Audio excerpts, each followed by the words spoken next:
Welcome back to Energetically You, where we talk all about optimal wellness, abundant and growth mindset, and confident decision making. I'm your host, Megan Swan, a wellness coach and consultant. I work with high performance humans, leaders, and modern companies to thread more wellness into their lifestyle and company culture. So ultimately it becomes a way of life and not a check mark on the to-do list. Today, I am excited to get to know better and interview Jay Chase. He is a certified speaker, coach, and host of the top-rated Don't Touch My Mindset podcast. Jay is passionate about helping people overcome the self-manufactured limitations in thinking. Jay is a high sought after motivational speaker and champion for recovery and sobriety. That is one of the ways that I know him, through the Sober Curator. So I am so excited to get to know him in this light and talk all about leadership and self-leadership. Let's dive in. Welcome, Jay. I'm very excited for this conversation and to get to know you better, more in your own limelight. And yeah, let's just start with you. You were mentioning off the top that you get up at, I think, 3:45 a.m. Please tell me all about your morning routine. Yeah, absolutely. Well, one, it's a pleasure to be here. Absolute honor. So thank you for having me on the show. But yeah, 3:45 every single morning. I've been doing it for almost 2 years now. And that is vital to me because I spend the first hour with developing a relationship with my higher power. And then I'm able to journal, write down how I'm feeling, what I'm thinking, how I'm being creative. And then I'm able to look at my tasks for the day and actually look at what I want to get done, how I want to go about the day, and what I need to get done. And then I start attacking the day probably about 6 a.m., feeling charged up and ready to pour out into everybody. Wow. That is really powerful. So what got you onto that practice? Finding ways to put myself first, so often in our lives, we get caught up in how we should serve others, how we tend to treat others, how we put others first, or other people's feelings. And there's a point in my life where I'm like, yo, I got to put me first. I got to take care of me. My life was on a decline. Even in sobriety, I'm 6 years sober, but even in sobriety, I had to restructure my morning routine because I say we change, we develop, we evolve. And as I evolved, I figured that I wanted to start my own company. I wanted to help more people. But what I realized is that we don't get more time in the day. So the power of sacrifice really kicked in when I was like, all right, how bad do you really want to pour out into people? Because you only have so much time in the day working a full-time job and trying to build your own business. So I actually turned inward, developed the leader within me. And I was like, yeah, we got to take advantage of the time that we do have. And so I started getting up at 5:30. Then I moved that to 5:15. Then I moved that to 4:45. Then I moved it to 4:30, and now we're at 3:45, and I have a son now. So we made that adjustment very, very easy because now I just take like the super early morning shifts to like feed him and do the things and spend time with him. And now I incorporate my inner leadership development journey with my son. And it's triggered me to start writing my book for my son about leadership and what that looks like and how we lead within our own lives. So many follow-up questions. I completely relate to the sort of, starting. That was an integral part of my initial phases of taking better care of myself. As in, really at that point, I was not a new mom. I had a 2 and a 4-year-old. But yeah, I started with 10-minute morning routine. And now it's, on a good day, a non-negotiable. It's always an hour. If I get 2, it's amazing. So I love that you explained that you didn't just start getting up at 3:45. So people understand that it's a process. It's a process. It's a process. It's a process. Yes.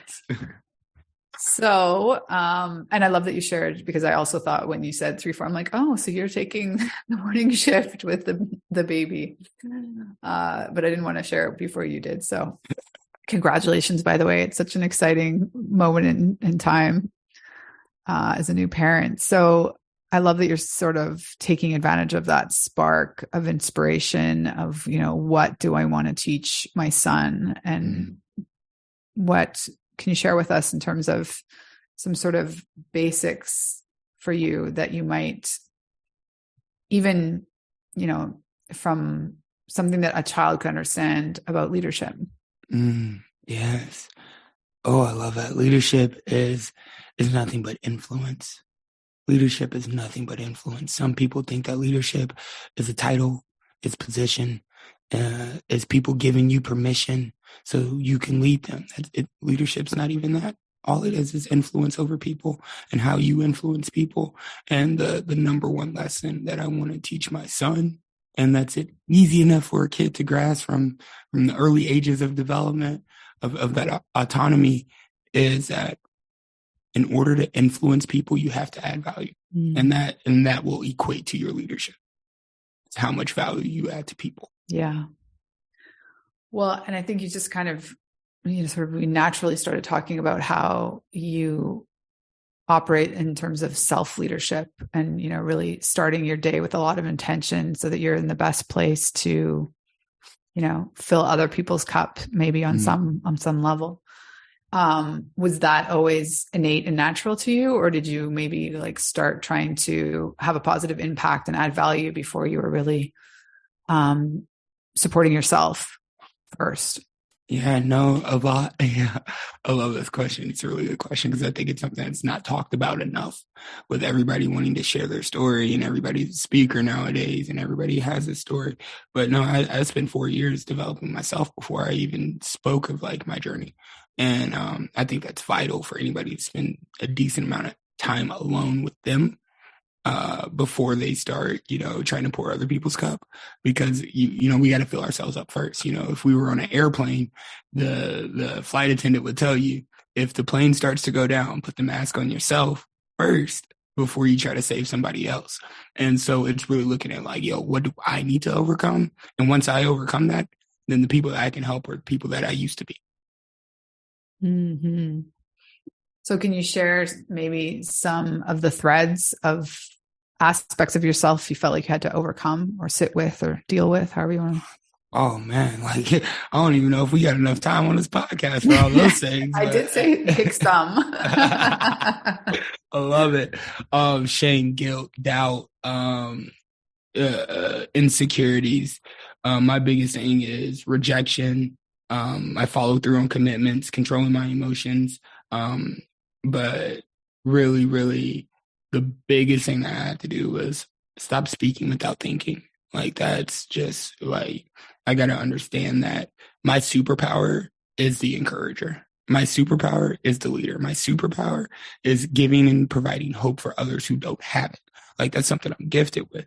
And I had to stop using that strength overextended when I would find myself in an angry situation, when I wouldn't follow through on my commitments, when I would be met with rejection or not acknowledged for my accomplishments or not even getting a compliment. It's just who I am, that I would speak without thinking and ended up lashing out and hurting others. So those are things that I really had to overcome.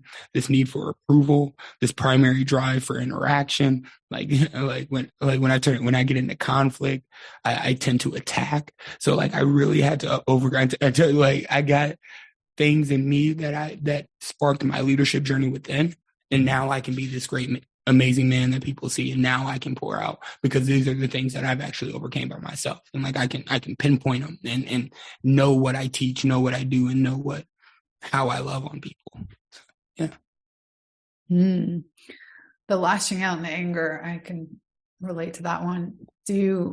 Was it more of a mirror that was coming up, or was it really just something made you reflect personally differently on how you were showing up? Yeah. So in 2017, February 5th, I woke up in a jail cell. And I didn't know how I got there, didn't remember, blacked out the night before. I was just drinking too much. And it's not the first time I woke up in a jail cell. So naturally, what I do when I wake up in a jail cell, I press this little button, right? You know what I mean? I got a routine at this point. I'm like, oh, okay, here we are again.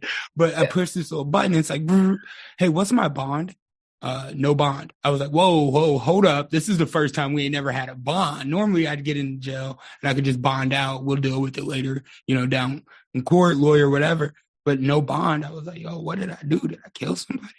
Did I what did I had no recollection of it. And I pressed the buzzer again and I said, yo, what's the charges? And they said, probation violation. And I felt like a weight was lifted off my shoulders. I was like, at least I know what I did. At least I know, what I'm facing. I know what I'm facing, right? And I was like, Jay's gone for 11 years. Well, luckily it didn't go that way. I spent like 27 days in county, and then I spent 5 months in prison for like a shock. They wanted to show me what my life would be like if I kept leading the way that I was leading. And I was like, absolutely, I get it. And but during those 5 months of being isolated by myself in prison, I really had to confront me. And I had to ask myself, Jay, why are you so angry? Like, who are you angry at? And then when I really started getting down to it, am I angry at somebody or with somebody or this situation? I was angry at the things that I let people have power over me for, like my father, my mother, my sister. So I just started forgiving. I started forgiving myself for letting myself down, for leading myself down this road, for making the decisions that I've made because I was lashing out. And then it really made me think that I was only reacting because of the relationships and the anger that I held within the relationships that I had with everyone around me, not just family members, but friends, the people that I felt important to me. It's just how I treated them. And I was like, wow, this only happened when I drank. And so I literally had to turn inward, confront me, ask myself who I was angry at. When it came down to it, I was angry at myself because I wasn't making the best decisions for myself, nor leading my life in the right direction that I wanted to lead it, or living up to the potential that I've been blessed with.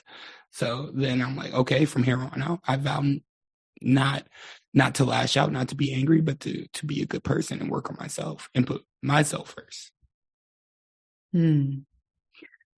So can you speak maybe more to, like, is that just all an internal dialogue, or do you come to that through journaling? Like, are there tools that you use to help yourself, reflect more deeply?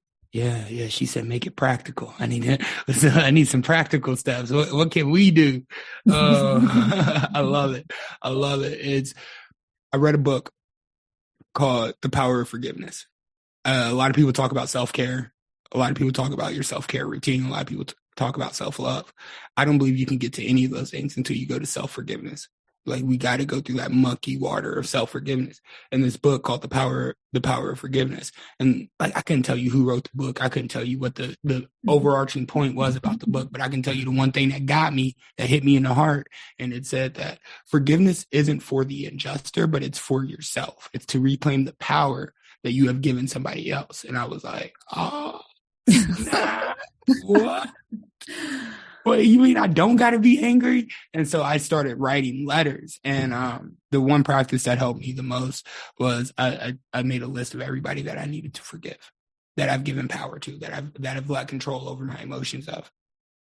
And then I started writing out to my father, I hate you for, I hate you for, I hate you for, I hate you for, on the front page of this paper. And on the backside, I wrote, I forgive you for those exact same things. And I don't believe that forgiveness is complete until release. And so once I was writing those I forgive you for statements, that was me releasing that back to wherever it needs to go, but not in me. And I did that for my father, my mother, my sister, my other sister. And I did it for myself. And I literally identified, isolated, and devalued what I hated them for, and how much I held on to that, and I released it and let it go. So the practical way is write down what it is and then forgive it. Yeah, I love that. And did it seem natural to you to do yourself last?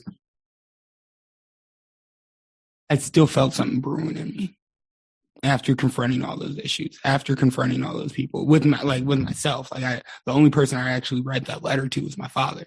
And but my mother, I think she's heard me speak about this practice before, like on stage, but she's never seen the letter, read it, and neither any of my sisters.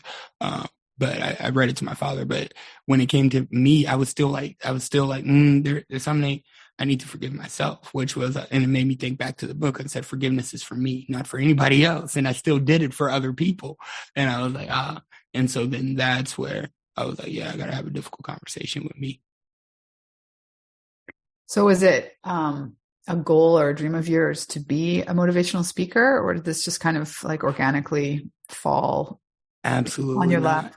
Absolutely not. Absolutely not. Looking back, you'll always hear me say that life can only be understood backwards, but we're forced to experience it forward. So looking backwards, I'm like, oh, of course, there's the steps. There it is. There's the signs and symbols that like I can even trace back to the point where it started. But moving and navigating through that, I was like, absolutely not. I remember laying in prison and general population.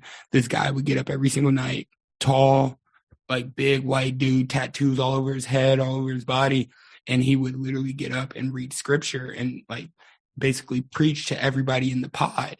And it was one day, one evening, I was laying down on my bunk and he comes to my cell and he said, you know, that's supposed to be you, right? And I was like, what, bro? Like, get out of here. What are you talking about, bro? I love what you're saying. Like, I feel you. I'm rocking with you, but yeah, that ain't me. He said, no, that's supposed to be you. God told me to come tell you that that's supposed to be you.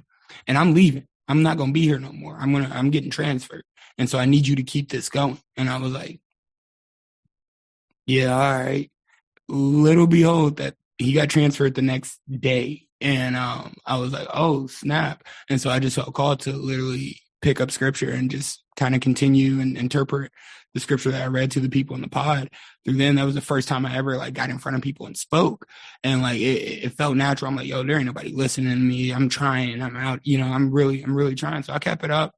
And then it fell to the wayside. But then I sold cars for 9.5 years. And I'm like, oh, I am a communications expert. And now I'm teaching. Now I'm, you know, as top car salesman for my company, doing those things. And I'm like, oh, it makes sense now. So naturally, it's always been there.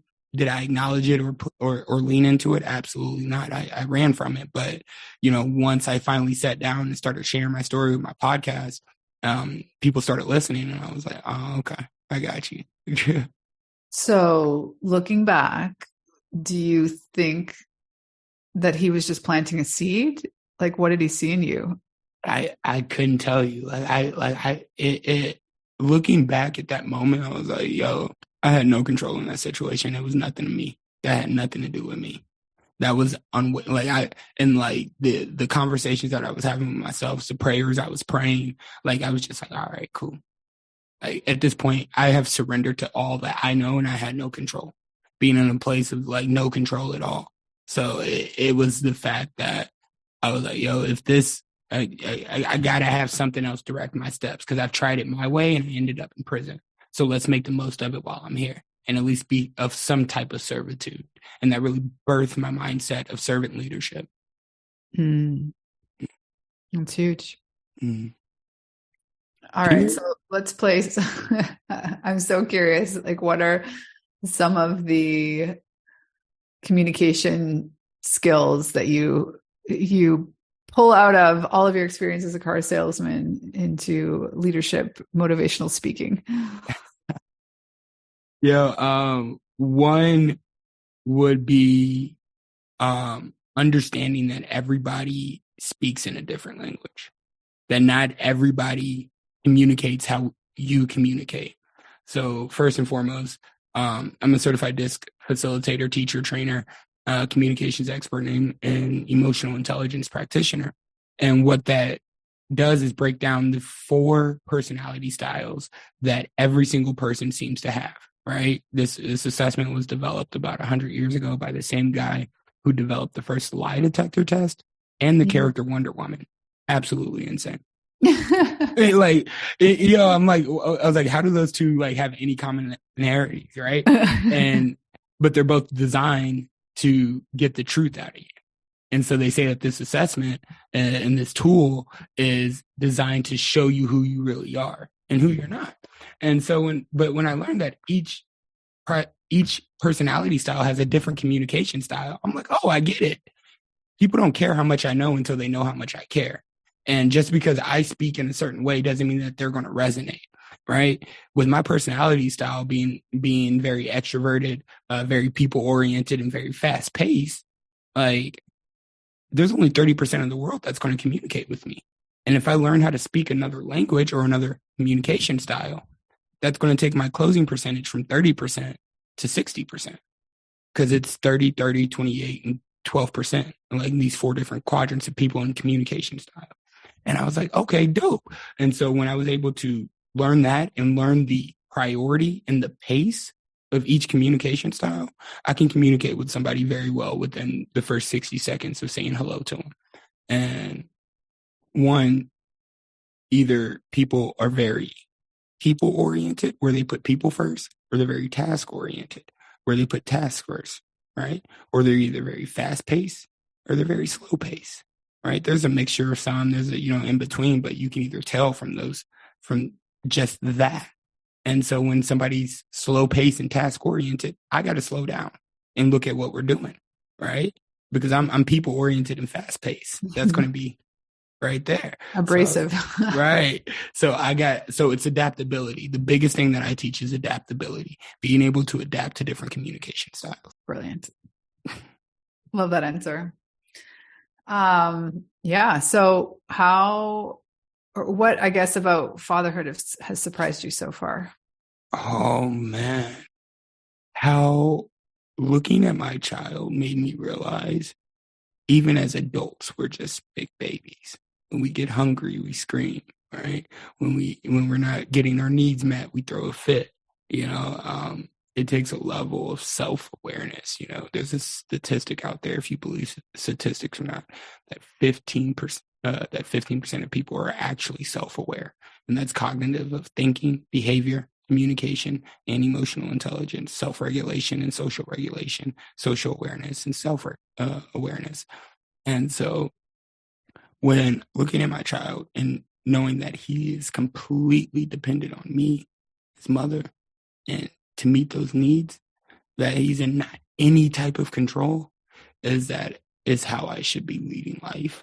Not trying to control things, but more of adding value to wherever I find myself and depending on the relationships around me to maximize and leverage the opportunity.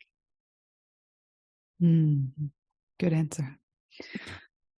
All right. So let's I want to talk a little bit about your podcast. Again, was that something that kind of just fell into your lap, or did it sounded fun, or how did that start? Complete challenge, man. This is why I always talk about your environment. I hosted a Bible study for about a year at my house and in my home for people who just wanted to develop a relationship with God. And that's what I did. I didn't go to church. I'm not very religious, but I'm very spiritual in touch with my relationship with my Creator. And I was hosting a Bible study, and my friend, who I've known since high school, junior high, was coming, and beautiful things were happening. Like, he's never even picked up a Bible, and he's in there reading verses, right, in my living room. I'm like, yo, this is crazy. Like, I'm the furthest thing from a pastor, right? I'm like, yo, this is crazy, right? And one day after Bible study, he said, Jay, man, because I kind of facilitated it like trainer naturally style. I didn't know it, but he said, Jay, you got an amazing testimony. You got an amazing story, man. I think so many people would benefit from hearing it. And he goes, I think you should start a podcast. And I laughed at him. The same thing I did with dude in the prison. I laughed at him. I was like, yeah, right, a podcast. I was like, yo, if you show me how to create a successful podcast within with a plan, a strategy, like, you show me how to do it, I'll do it in 30 days. And 2 days later, he shows up with a handwritten business plan on how to create a successful podcast. And I was like, dope, I'll see you in 30 days. And 30 days later, I released the first 4 episodes of my podcast. And now, heading into 2023, I have one of the top rated mindset podcasts to follow in 2023. So that's amazing. Congratulations. Thank you. It is very, very interesting how it plays out. But yeah, definitely something that was not planned. It was kind of like laughed at again. Like, no way. And it's continues to be sort of a labor of love. Like, how do you look at your process in creating content for it? I have developed a lot within since starting it. And this is why I always say that we're always evolving, we're always developing. Because now it's not about me anymore. First, my story was about me. At first, it was my story. At first, it was, this is the pain that I felt. Well, now I look at it like, just because I got cut on my leg and you got cut on your arm doesn't mean that we felt pain any differently. People are listening. I believe that your story has the power to change someone's life. So now I interview people from all over the world. Now I continue to put out episodes because there's people who have directly reached out to me and said that I've helped them. And as I pray every single morning at 3:45 to not be in control, but to be effective, it shows the return on my investment. Last question. We started off talking about leadership really just being influence. So what are you trying to influence at the moment? Yeah. Honestly, I am literally looking for leaders to add value to. I'm like constantly looking for leaders to add value to. I call it the Maxwell theory. So a huge inspirator of mine is John C. Maxwell, right? And #1 leadership development coach. He's literally trained leaders from every single country in the world. I mean, when you think of every single country, he has trained leaders from that country. And phenomenal guy. And he made a vow to serve 11 leaders, to be available for him for free whenever he wants to. And so I call it the Maxwell theory of every time I book a client, I have to find a client or find a leader to serve for free. So the return on my investment from last week was I had 3 leaders reach out to me. I only work with very few select leaders at a time because I do more organization training. And I made myself available for these 3 leaders. And they're in my program. We're doing our thing. But then I was like, Maxwell theory. Now I got to find 3 leaders to serve for free. So it's like I'm looking for people to add value to. And like I said, leadership is influence. And how do you influence people? By adding value. And leaders go find the people that they add value to. It's not that they sit around and wait for people to ask for help, but we go out and add that value so we can elevate and help people lead their lives better. So what I'm trying to influence right now is just people to live a better life. That's all. Amazing. You could sort of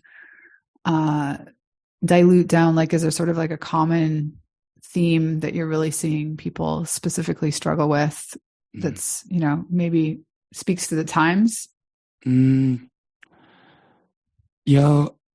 Yes and no. I believe that people or the only thing that really makes people frustrated is the art of communication. They don't know how to express, or they express too much. Either their priorities is clashing with somebody else's priority, or their pace is clashing with somebody else's pace, whether that's people and task or whether that's slow and fast. So what I believe that all conflict boils down to communication. What are you trying to get across, and what is coming across? And so when it comes to developing leaders, the only problem is just take the time to listen to someone. Like, as much of a great speaker am I, and like as much of an influencer that I am, and a leadership development coach, and working with all these companies and helping people achieve success, I listen to them. The first thing I ask somebody is, talk to me about your failures.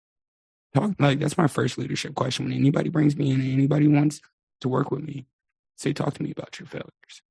And I'm able to help them develop from the inside out through that, from where they fail.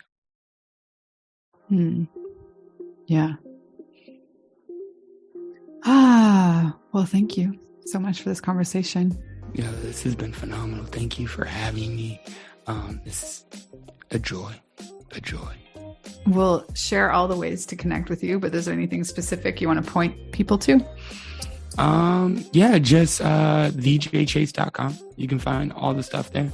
All the features, where the events are, everything. thejchase.com. You'll be able to find it all. And on all social media platforms, VJ Chase. Amazing. Well, thank you so much for your time. And we'll be in touch soon. Thank you so much for being here. I appreciate you greatly. And if you are appreciating the show and you wish to support us in a small way, you can do that by rating us on Apple iTunes. You could share one of your favorite episodes with a good friend who you think would enjoy it. And you can subscribe to the show. All those things help us get more eyes on the podcast. So if you want to connect with me, you can find me on all platforms at Megan Swan Wellness. You can check out the website, meganswanwellness.com. I hang out mostly on Instagram and LinkedIn, so please drop me a message and tell me what was your major takeaway from the show. Have a beautiful week wherever you are in the world. Sending my love.